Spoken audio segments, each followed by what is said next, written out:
साथियों नमस्कार। आज का वीडियो का मुख्य विषय है कि कैसे ग्रहों के होने से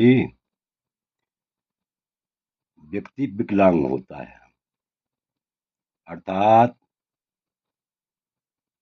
कौन से ग्रह व्यक्ति को विकलांग बनाते हैं। इस विषय पर हम विस्तार पूर्वक चर्चा करेंगे।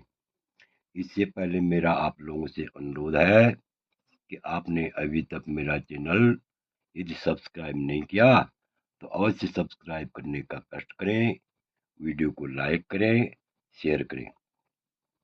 तो देखिए, हाथ पैरों की विकलता के योग, अर्थात कैसे ग्रहों वाला व्यक्ति विकलांग होता है, इस विषय पर हम विस्तार पूर्वक चर्चा करेंगे। तो देखिए, यहाँ पर एक श्लोक है, आयु पुण्यादिनाथो यदि खल खचरा युतु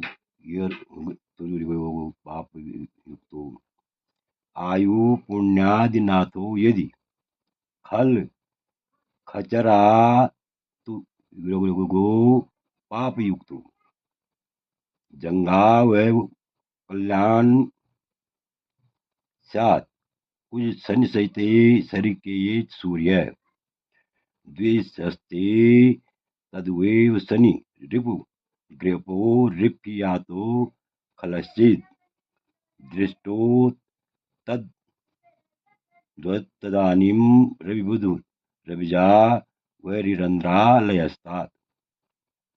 देखिए, यहाँ पर सरल भाषा है, आयु पुण्यादिनाथो यदि खल खच खचरा तुर्यगो खल खचरा तुर्यगो पाप युक्तो जंगा व कल्यवान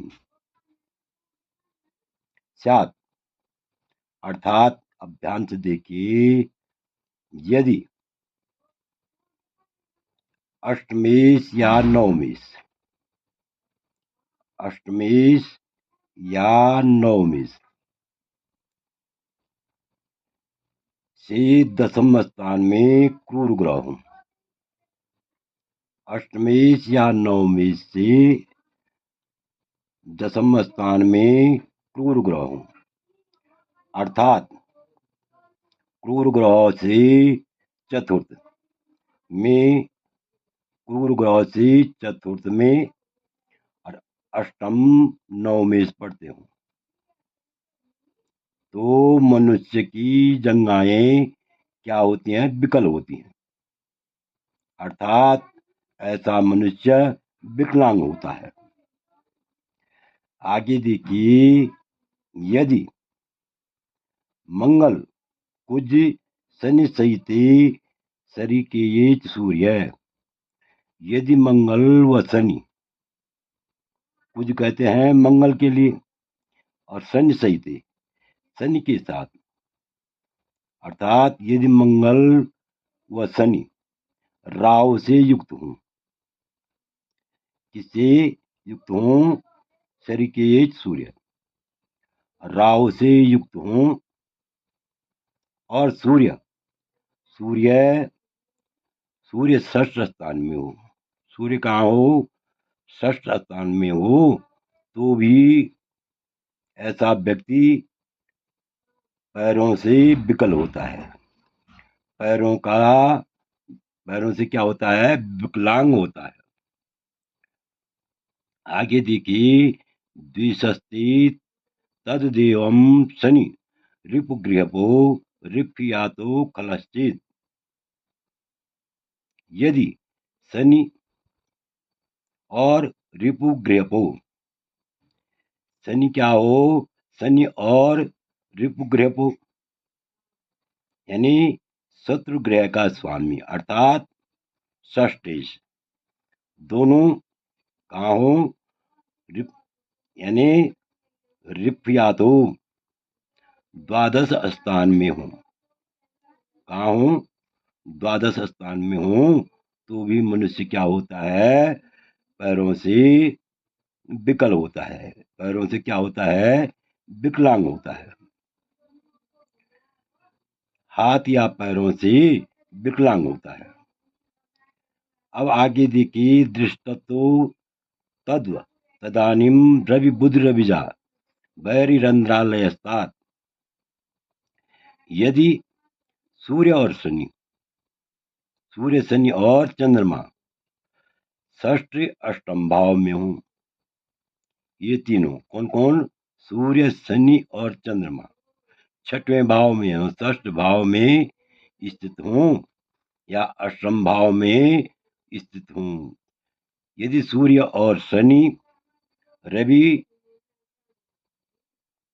विदुरबिजा, अर्थात सूर्य और शनि कहाँ हूं, षष्ठ स्थान में बैठे हुए हों या अष्टम स्थान में स्थित हों, बैठे हुए हों, तो ऐसे मनुष्य की क्या होता है, हाथ में पीड़ा होती है। अर्थात ऐसा मनुष्य हाथ से विकलांग होता है, हाथों से क्या होता है, विकलांग होता है।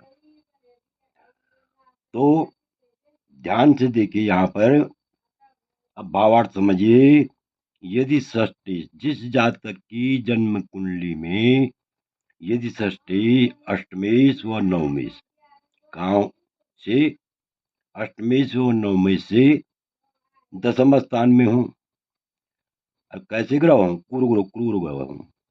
यदि अष्टमेश व नवमेश से दसम स्थान में क्रूर ग्रह हूं, अर्थात क्रूर ग्रह चतुर्थ, क्रूर ग्रह से चतुर्थ में अष्टम नवमेश पढ़ते हूं, अर्थात क्रूर ग्रह से चतुर्थ में अष्टम नवमेश पढ़ते हूं, तो भी, तो ऐसा जातक, ऐसा व्यक्ति की जंघाएं विकल होती हैं, अर्थात जांघों से, जंघाओं से विकलांग होता है। और यदि मंगल व शनि राहु से युक्त हों और सूर्य षष्ठ स्थान में हो, मंगल शनि और राहु ये तीनों एक साथ बैठे हुए हों और सूर्य कहाँ हो, छठवें स्थान में हो, षष्ठ स्थान में हो, तो भी ऐसा मनुष्य पैरों से विकलांग होता है, पैरों के द्वारा क्या होता है, वो विकलांग होता है।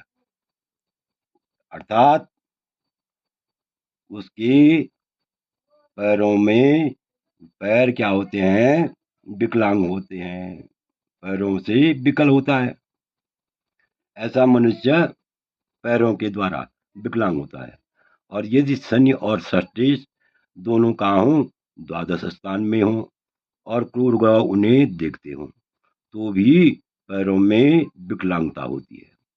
ऐसा मनुष्य भी क्या होता है, हाथ और पैरों से विकलांग होता है। या तो उसके हाथ विकलांग होते हैं, या तो वह हाथ से विकलांग होता है, या तो पैरों से विकलांग होता है।